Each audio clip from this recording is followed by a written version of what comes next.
There's a defining moment in the journey of someone walking the path of spiritual awakening, the encounter with someone who is still immersed in life's automatic mode. It's not about intelligence, but about perception. On one side, we have someone who has already seen beyond appearances. On the other, someone who still believes that society's standard script is the only absolute truth available. This interaction creates a tension that is not always easy to explain. The chosen one who has awakened sees the gears behind suffering and fear, while the asleep one keeps fighting shadows, believing happiness lies in the next material achievement or in others' approval. They are two people in the same place, but living in opposite inner worlds. For the one who has awakened, this encounter can bring a mix of compassion and isolation. It's like trying to warn someone about a dangerous path, but realizing the person can't hear anything beyond the noise of their own mind. The conflict arises because the clarity of one becomes an uncomfortable mirror to the illusion in which the other lives. In this video, we're going to explore what happens when these two frequencies cross paths and how you, who have awakened, can handle this abyss without losing your peace. Understanding this dynamic is essential, so you don't waste energy trying to force the growth of someone who still needs the time of sleep to evolve. We're going to examine how to navigate this reality with wisdom. Hello, I'm George, and if you feel you see the world in a way that few around you understand, you've found your place. Here, we speak to those who seek the essence beyond the masks. If this content resonates with you, follow our channel and turn on notifications. Let's now understand how to deal with this meeting of worlds. The third stage of this encounter is marked by an instinctive reaction from the sleeping person, discomfort in the presence of the awakened one. When you awaken, you stop feeding the power games, gossip, and emotional competitions that sustain ordinary relationships. For those still living in the trance of the ego, this neutrality is perceived as a silent affront. The sleeping person feels that by not reacting the same way they do, you are somehow invalidating the importance of their problems and dramas. The ego of the sleeping person needs friction to feel alive. It needs you to agree with their complaints, to match their frequency of outrage, or to compete with them to see who has the harder or more successful life. When the awakened chosen one offers only silence, peace, or a calm perspective, the other's ego interprets that as arrogance or superiority. The calm of the awakened functions like a clean mirror that reflects all the turmoil and confusion of the sleeper, and facing that reflection is unbearable for someone not ready to change. Often, the sleeper will try to pull the awakened back into conflict. They will create situations, ask provocative questions, or use irony to try to shake the awakened out of their centeredness. It's a desperate attempt from the sleeper's system to prove that the awakened is just like everyone else. If the awakened gives in and enters the discussion, the sleeper feels temporary relief as their world of separation has been validated. If the awakened remains in peace, the sleeper's frustration increases, possibly leading to withdrawal or veiled hostility. The awakened chosen one must understand that this hostility is not personal. The sleeper is not attacking you. They are trying to protect the only reality they know. For them, admitting that your peace is possible would mean admitting that they've lived their whole life in a tiring illusion. The ego would rather fight the light than admit it was wrong. That's why the awakened must cultivate a shielded compassion, understanding the other's mechanism without allowing their own peace to be contaminated by someone else's resistance. At the end of this stage, the awakened chosen one realizes that their greatest contribution is not what they say, but the field of energy they sustain. By remaining stable in the face of provocation, you silently offer the sleeper an opportunity to see that there is another way. Even if they respond with anger now, the seed of doubt about their own drama has been planted. The awakened learns to be the steady observer, knowing that their peace is their most precious asset, and that no one has the power to take it away unless they allow it. The abyss in long-term relationships. One of the most sensitive and painful points for the awakened chosen one occurs when the consciousness gap appears within the home, with family members, spouses, or childhood friends. These relationships were built on old foundations, where both shared the same complaints, the same fears, and the same ego patterns. When one of them wakes up, the glue that held the relationship together, often the shared drama, no longer exists. The awakened can no longer take part in the same dynamics as before, and this creates a deep crisis in the structure of the relationship. The sleeper feels abandoned, even if the person is still physically present.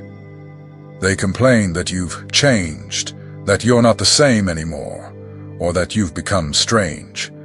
And from the ego's point of view, they're right. You're no longer the complaint partner, no longer offended by the same things, no longer seeking the same validations.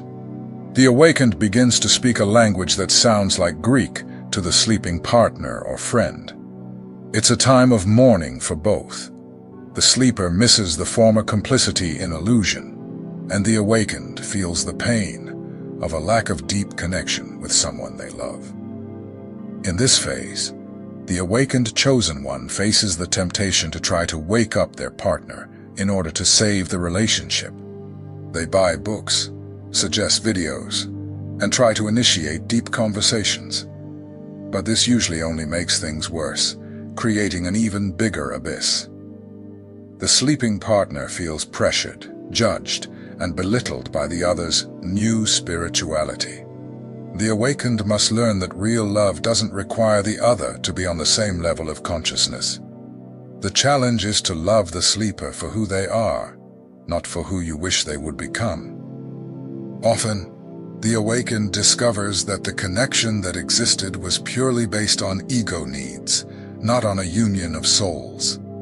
If the relationship depended on mutual reinforcement of weaknesses or control games, the light of awakening will act as a solvent that dissolves those ties. It may be necessary to face the end of old cycles. This is a hard part of the chosen one's journey, accepting that, in order to honor your new truth, some paths must separate, so that each may follow the rhythm of their own evolution, without one holding the other back out of obligation. However, there is hope for relationships where love transcends the mind. If there is mutual respect, the awakened can learn to live alongside the sleeper without trying to change them, simply being a stable and loving support.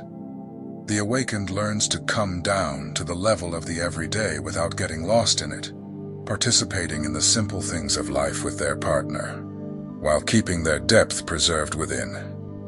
It's the practice of practical compassion, where you accept the other's sleep with the same naturalness with which you accept your own awakening.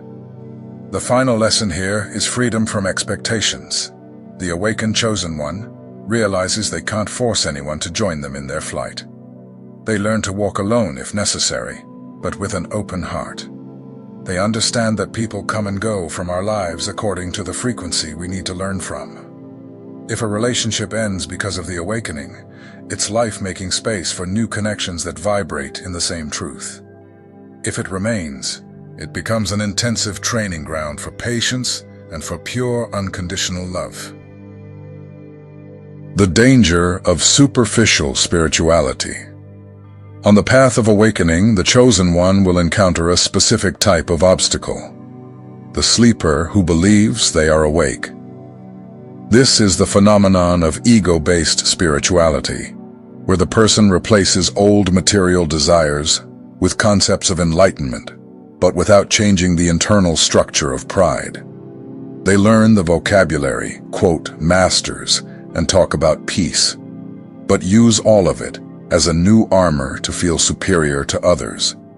It is the ego dressed in clothes of light, still trying to stay in control. Dealing with this type of person is often more challenging than dealing with someone openly materialistic.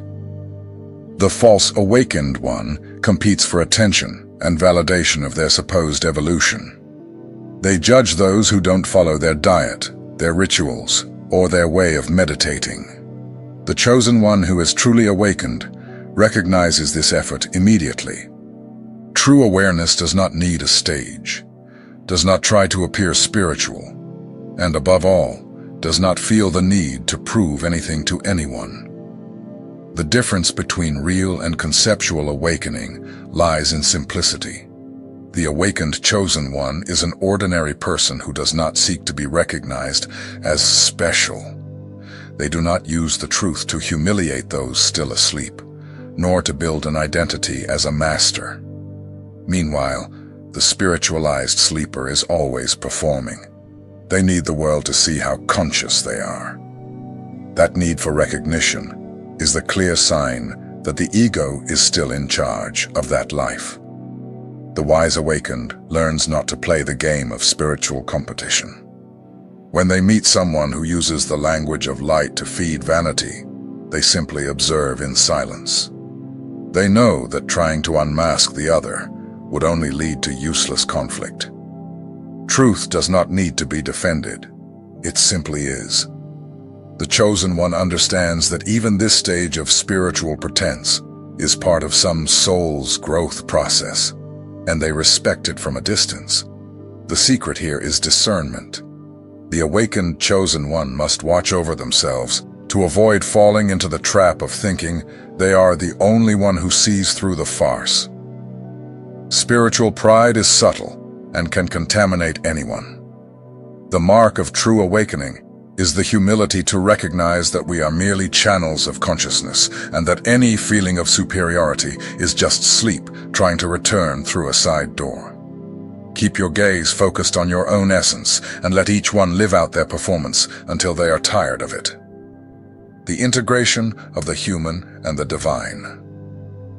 A big mistake many make upon awakening is believing that enlightenment means becoming immune to the difficulties of human life. The chosen one who has truly awakened understands that awakening is not an escape from reality, but a radical change in how they relate to it. They still feel sadness, still face financial issues, and still deal with the biology of the body. The difference is that they no longer identify with the role of the sufferer.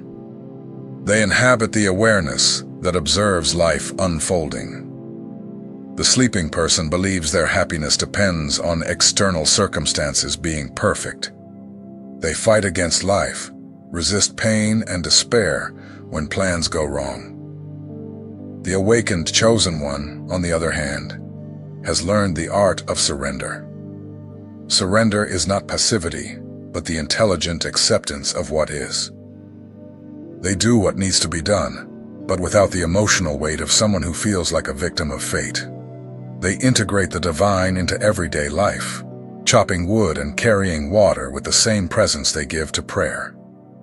This integration is what makes them invisible to the common world. The sleeper seeks states of ecstasy or supernatural experiences, while the awakened chosen one finds the sacred in the simplicity of breakfast or in the patience of a difficult conversation. They have stopped seeking the extraordinary because they have realized that consciousness itself is the greatest miracle there is. This normalcy is the highest level of awakening, to be deeply human without forgetting your divine origin. When the chosen one lives this integration, they stop judging the sleeping world. They realize that the collective trance is like a necessary theater for the learning of souls. They no longer feel the urgency to change the outer world because their inner world is already at peace. They become a point of stability. Sleeping people may not understand their philosophy, but they are drawn to their unshakable presence. The awakened does not preach with words. They teach through the way they walk through life. The lesson here is balance. The awakened chosen one does not become a monk isolated on a mountaintop. but someone who lives in the center of the chaos while keeping silence in the heart. They understand that human life is a short and valuable school. They honor their emotions and challenges, but do not allow them to define who they are. The silent mission of the Chosen One. In this final stage, the awakened Chosen One understands that their journey is not about converting the world, but about sustaining their own light. The encounter with the sleeper is no longer seen as a battlefield or a source of frustration, but as an exercise in patience and unconditional love. You realize that the sleeping soul is not your enemy, nor a problem to be solved. It is simply consciousness at a different stage of maturity. The Chosen One learns that the most effective way to help someone wake up is not by shouting in their ears, but by remaining at peace while the other goes through their own chaos. Your only responsibility is to be fully present and authentic. If your peace is real, it will create a field of influence that by itself invites others to awaken. You stop offering concepts and begin offering your very presence as a safe harbor. We've come to the end of this reflection. But for you, Chosen One, this is just one more step in the walk of clarity. Understanding the dynamic between awakening and sleep is what allows us to live in the world without being swallowed by it. Now you know that the abyss you sometimes feel between yourself and those around you is not a wall of separation, but a bridge of learning. The Chosen One who has awakened does not look down from above. They look with the eyes of someone who has already been in the dark and knows the value of the light. Living this reality requires the courage to accept the loneliness that awakening sometimes brings. But it also brings the reward of a freedom that nothing in this world can buy. Remember that the sleeping part of humanity is just an earlier version of yourself. By welcoming the other with compassion, you are, in truth, integrating the whole human experience within your heart. Your life is the message, and your peace is the proof that awakening is possible for everyone in their own time. I would love to hear your opinion in the comments. Have you ever felt this clash of worlds when talking to someone who's still in automatic mode? How did you deal with the urge to explain what you feel? Share your story. It may be the encouragement another Chosen One needs to stay strong. I'm George, and it was a privilege to share this journey with you today. Until our next meeting.